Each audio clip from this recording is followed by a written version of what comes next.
Hola, buenas noches. ¿Qué tal, Seferino? ¿Cómo estás? En el mejor de los mundos. ¿Y esa corbata? ¿Qué te parece? El River, glorioso River. ¿Cómo hicieron? Hicimos talento y decisión. Bueno, felicitaciones. ¿De acá hay alguno de River? No, perdón. Soy de Boca. Perdón. Pero está contento. Cuervo. Bueno. Muchos temas tenemos hoy. El tema de los colegios tomados. ¿Qué hay alrededor? ¿Qué es lo que estamos discutiendo en la educación en la Argentina? También va a haber jóvenes que están pensando el futuro del país, casi la contracara de lo que estamos viviendo hoy en las escuelas de la ciudad de Buenos Aires. Pero el caso Nisman, con un trabajo de la Gendarmería que posiblemente se conozca mañana, ha vuelto a poner uno de los temas institucionales, creo, más graves de los últimos tiempos, Seferino, en el centro de la información. Claro, el tema es que es una pericia que contradice otras pericias y vamos a hablar de eso. ¿Cómo puede ser sobre el mismo asesinato o suicidio hay pericias distintas? Acá tenemos invitado a Miguel Ángel Toma. Miguel Ángel, gracias por estar con nosotros. A Hugo Machiavelli. Hola. Hugo, gracias por estar con nosotros. Y al doctor legista Enrique de Rosa, gracias por estar con nosotros. Yo quiero recordar, porque nosotros hemos tratado el tema de Nisman a lo largo del programa, 3 cortes. Uno del fiscal Moldes, otro de Arroyo Salgado y finalmente del diputado Wolf, opinando sobre el tema aquí en este programa. Veámoslo. En la medida en que se estiran los tiempos, todo esto va favoreciendo que vaya bajando la indignación social, sí, y vayan bajando las posibilidades de que se esclarezcan las cosas. Entonces, para usted la estrategia de la pandilla por ahora es exitosa, para ponerlo en sus términos. Vergonzosa, pero exitosa. Yo le diría que hoy estamos todavía peor que esa indefinición de si esto fue un suicidio inducido o un homicidio. Hoy estamos en que la justicia y los fiscales no se ponen de acuerdo qué justicia debe investigar. La muerte de Nisman debía estar en el fuero ordinario. Y la Corte Suprema de Justicia dijo por unanimidad en solo 7 días de que la muerte de Nisman era una muerte de Estado. Dijo que él murió por lo que estaba investigando, más allá de lo que arrojen las pericias. Bueno, distintos testimonios. Miguel Ángel, Carrió dijo hoy que fue el gobierno de Cristina Fernández de Kirchner el que ordenó matar a Nisman, y Cristina dijo que esto es apenas una cortina de humo para tapar el caso Maldonado. ¿Cuál es tu posición? A ver, voy a coincidir con Carrió. Ha dicho lo que yo vengo sosteniendo desde hace muchísimo tiempo, desde el primer día que estábamos frente a un homicidio, en primer lugar. Y en segundo lugar, digamos, el hecho de lo que la expresidente ha dicho respecto de que se trataba de una cortina de humo para tapar lo de Maldonado, yo diría que es exactamente al revés. Acá hubo una clara, deliberada actitud de algunos organismos, básicamente impulsada por el CELS, tratando de generar un desprestigio de la institución Gendarmería para descalificar de alguna manera lo que ya se sabía y se venía preanunciando como que iba a ser una pericia que iba a determinar que era un homicidio y no un suicidio. Es decir, creo que lo que ha hecho una vez más la expresidente es invertir la realidad, ¿no? Usar la realidad en función de su conveniencia y negar una realidad que es evidente. Ahora, de todos modos, doctor de Rosa, usted que es perito, experto, ¿cómo puede ser que sobre un mismo caso haya pericias tan distintas? Bueno, gran parte, para ubicar a la audiencia, es contarles que primero hubo una pericia hecha por la policía con 4 o 5 expertos que habla de un suicidio claramente, luego la que es manejada por el cuerpo médico forense y demás con 3 expertos y dice que en realidad no hay elementos concluyentes para un homicidio y deja algunas pistas para un suicidio.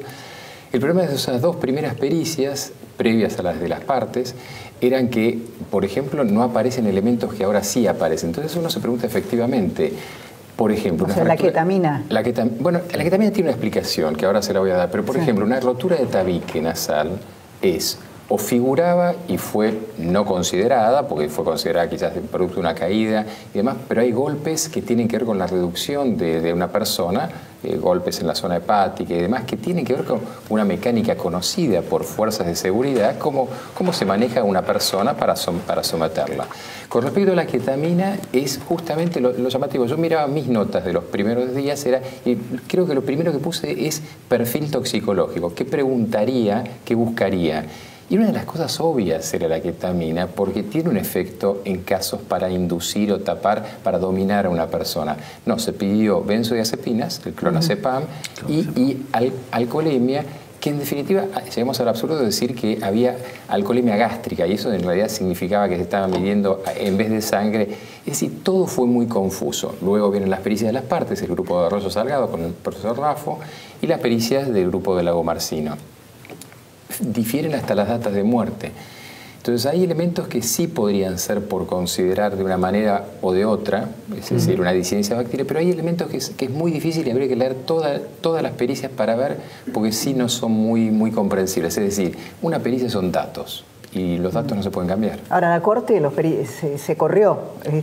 La Corte se corrió llamativamente, ¿no? Llamativamente. Sí.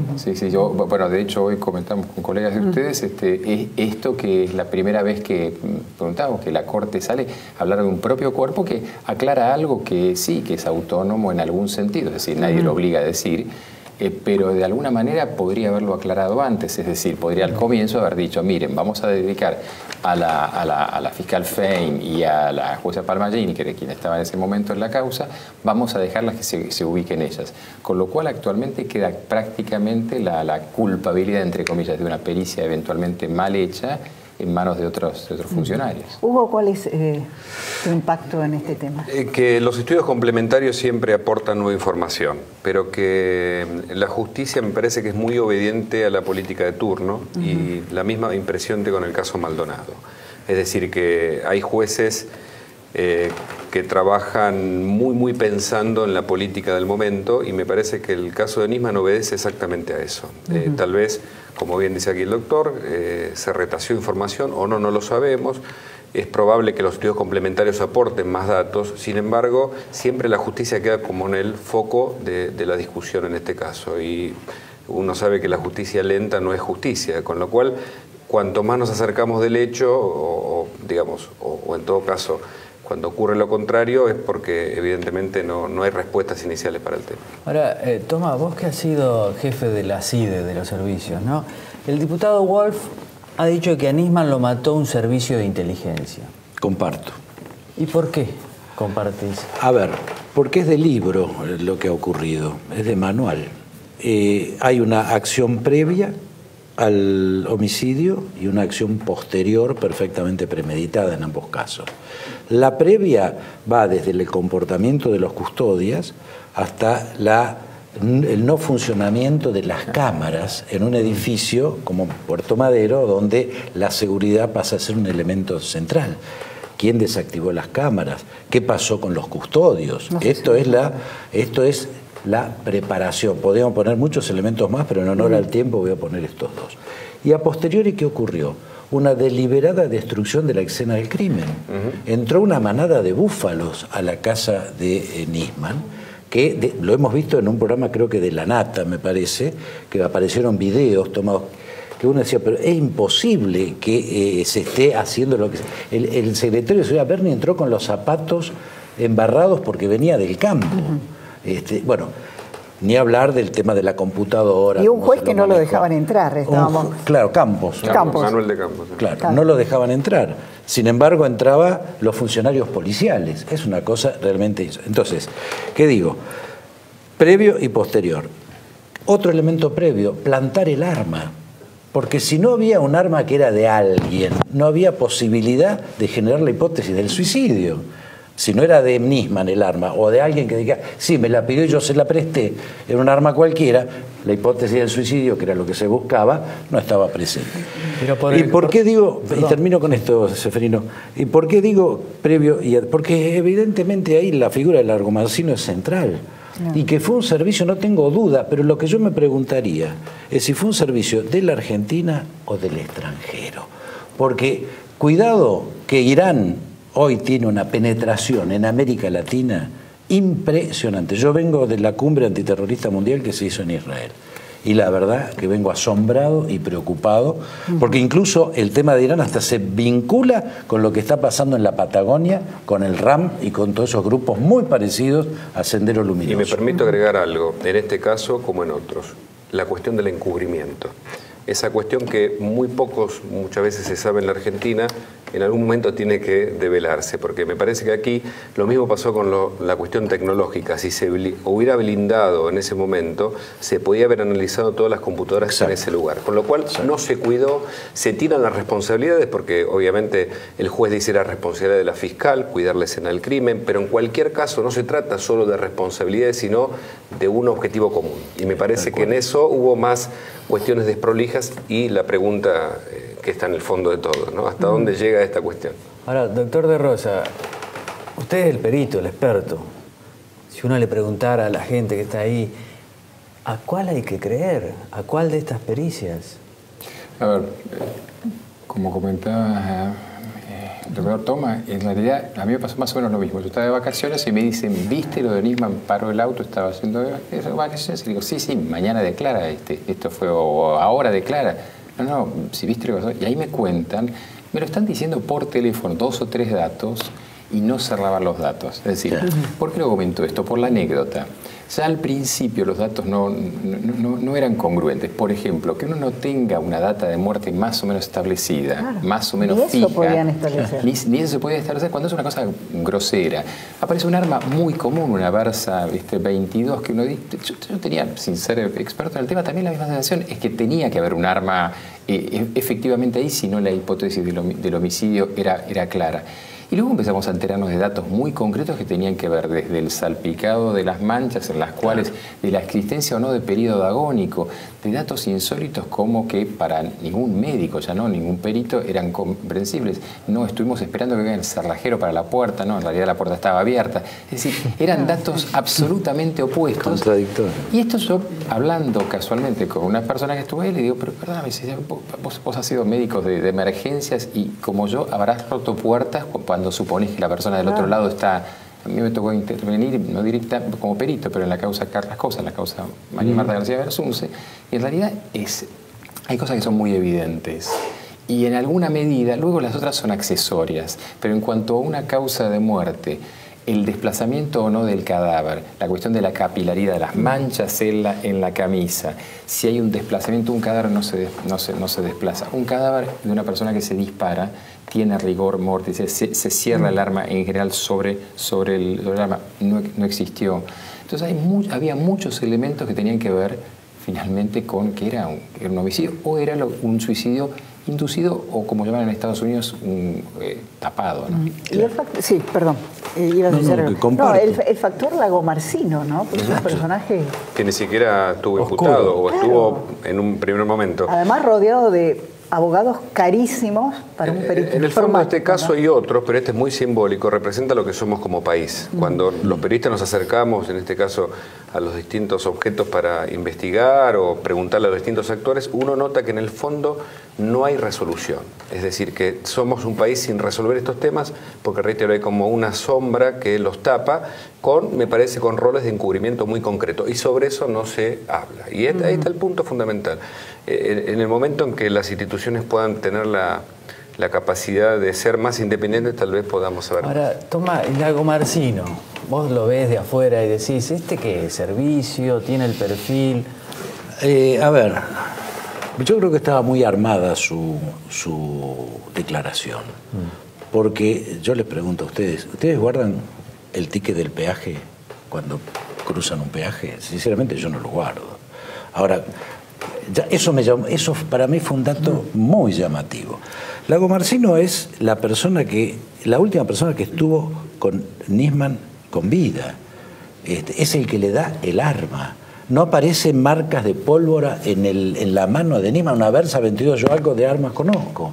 Una Versa 22 tiene por debajo del gatillo 2 ranuras que siempre queda la mano manchada. O sea, bueno, ¿qué digo con esto? En definitiva, que en cualquier digamos, juicio o investigación razonable, Lagomarsino desde el primer día tendría que haber quedado imputado y detenido. Yo no sé si les puedo agregar algo sobre eso porque es muy llamativo. Lagomarsino en un momento dice, no, yo lo vi, yo estaba mal. El juez Rafecas aclara o deja entender que estaba mal psiquiátricamente, se empieza a hablar mucho de la personalidad, se empieza a hablar de la autopsia psicológica. Y en medio de eso, lo cual es un ligero error lógico, supuestamente un amigo le va y le entrega un arma. Sí, le planteo la inversa. Sí. Ustedes, algún amigo que lo sepan esté mal deprimido, le dicen, bueno, necesito un arma para defenderme, sí, toma. Sí, claro. Es decir, hay elementos hasta que la autopsia psicológica no cerraba. O sea, doctor, usted se inclina a pensar que esta pericia que indica que fue asesinada, Nisman, es la más correcta. Es que en realidad es la parecida a la que hizo el grupo de Raffo, Ravioli, Salcedo y demás, y que tenía que ver con el famoso punto 12, que era que no había caído desde la altura de... Es decir, el grupo de gendarmería utiliza lo que supongo que es un dummy, es un muñeco para recrear en el baño, lo dejan caer cantidad de veces para ver cómo podría haber caído, y en ninguna de ellas cae en la posición en que ha quedado. Y los golpes tendrían que no puede haber caído desde su altura, medía 1,82 m, tendría que haber estado inclinado, el famoso tema de la rodilla en tierra, hay una mancha de sangre en el tobillo contrapuesto, con lo cual cierra mucho para que de alguna manera esta postura de la mano, inclusive que él supuestamente se habría tapado disparando con la otra mano, y hay una frecuencia en cuanto de verosimilitud o no, de modalidad de suicidio, que no estaba tampoco acá. Ahora, con acá. una mano en corazón, y para la gente que nos está escuchando, ¿a cuánto podemos aspirar con respecto al caso Nisman? A saber, por lo menos, si lo mataron, si lo asesinaron, las pruebas, se encarrila eso. Ahora, saber y las responsabilidades políticas, ¿hay algún...? Para mí está difícil, estamos muy lejos. Estamos muy lejos. Muy lejos de saber, por lo menos, todavía estamos discutiendo qué pasó. Y después obtener los responsables, me parece que estamos como muy lejos. Pero esta es una percepción solamente. Ahora, convengamos que hubo una deliberada, manifiesta y persistente actitud del gobierno en descalificar la figura de Nisman e inducir sistemáticamente. Actuaron después de muerto como si tuvieran algo que ver, pero, aunque no hayan tenido... Pero además, Clara, la presión que hubo sobre Fein y la presión que hubo sobre la jueza Palmagini era más que evidente. Tuvo que declarar Jaime Estiuso para que se cambiara el fuero, es decir, dejara de estar en el fuero ordinario y pasara al fuero federal. Incluso tampoco, por ejemplo, Moro Rodríguez, que fue la última persona que entró en contacto con él, tampoco se lo citó como corresponde en la causa. Y después, el momento en el que ocurre el hecho no es un momento casual. Ese momento de enero ocurre cuando no todos los cuerpos periciales están con toda la gente activa, o sea que todo, digamos, parece o dar forma a un hecho que no va a resolverse. Ahora, Tomás, me quedó repiqueteando esto. Vos decís un servicio extranjero. ¿Y qué cambiaría un servicio extranjero y un servicio local? No, bueno, porque era una respuesta a la pregunta de lo que había dicho Wolf, y que yo comparto, que, digamos, un sicario no actúa per se, alguien lo contrata si es que fue un sicario. Ahora, ¿quién tiene capacidad para hacer ese tipo de acción? Y normalmente son las estructuras de los servicios, pero yo no sé si el servicio era de la Argentina, era uno de los paralelos, porque no nos olvidemos en qué contexto se da la muerte de Nisman, porque acá estamos hablando de un dato político central, que es la formación de una inteligencia paralela en cabeza militar. Perdón. Porque sí, disculpe. Porque la estructura de la inteligencia civil se niega a aceptar la orden de Cristina Fernández, transmitida por Zanini a Larcher y a Estiuso, de que dejaran de colaborar en la investigación de Nisman. Cuidado, este no es un antecedente menor, por eso digo que es un servicio. ¿Habrá sido interno o habrá sido externo? Cualquiera de las dos instancias es posible. Quería decir algo. No. Estaba pensando justamente en el rol de los servicios y pensaba en un libro de Tato Ian, La Argentina Secreta, todo lo que ha pasado alrededor del caso Maldonado, porque también ahí hubo testigos que se presentaron a declarar. Hace poco se presentó uno frente a la fiscal diciendo que se lo vio en Río Gallegos. Entonces son todas, hay un montón de gente operando todo el tiempo. El fracaso del Estado. Exactamente. El fracaso del Estado. Estado. Eso quería referirme con una Argentina paralela que está actuando. Claro, y la generación, cuando una institución no se la puede dominar desde el poder político, ¿qué se hace? Se la duplica.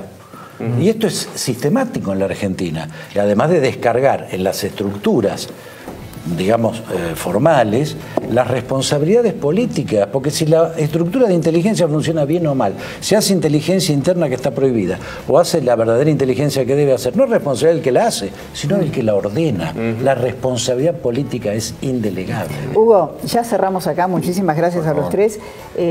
Presentás tu libro, ¿Quién soy? Sí, ¿Quién soy? Realmente estoy muy contento, es mi último libro, salió hace un par de meses, pero estoy contento porque fue declarado de interés legislativo por el Senado de la Nación, y la verdad que aboca y trata un tema que es la identidad, no solo por lo que existe alrededor de la trata de personas, venta de bebés, adopciones irregulares, sino porque cuento mi propia historia que tiene con una historia de adopción, y hay muchas asignaturas pendientes en ese tema en la Argentina. A los tres muchísimas gracias. Continuamos con nuestra sección Insight y vamos a hablar qué estamos discutiendo cuando discutimos la toma de colegios.